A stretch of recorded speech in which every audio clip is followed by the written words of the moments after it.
குண்டும் குழியுமாக இருந்த சாலையை சரி செய்த போக்குவரத்து காவலர்கள் குவியும் பாராட்டு. கோவை மாநகரத்தின் பல்வேறு இடங்களில் சாலைகள் குண்டும் குழியுமாக காணப்பட்டு வருகிறது.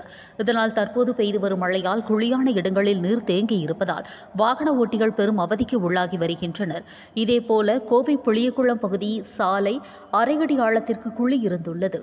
மழைநீர் தேங்கியுள்ளதால் இருசக்கர வாகன ஓட்டிகள் செல்ல முடியாத சூழ்நிலை ஏற்பட்டுள்ளது. இதனிடையே அப்பகுதியில் சாலையில் சென்ற ரெடிமிக்ஸ் கான்கிரீட் வாகனத்தை பந்தய சாலை போக்குவரத்து உதவி ஆய்வாளர் சுவாதி அந்த வாகனத்தை அழைத்து வந்து அரையடி பள்ளத்தில் அதனை ரெடிமிக்ஸ் கான்கிரீட்டை ஊற்றி அந்த குழியை சரி செய்தார்.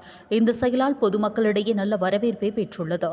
கோவை பந்தய சாலை போக்குவரத்து உதவி ஆய்வாளர் சுவாதியுடன் காவலர்கள் கார்த்திக், உதயகுமார் காவலர்கள் உதவி செய்தது குறிப்பிடத்தக்கது.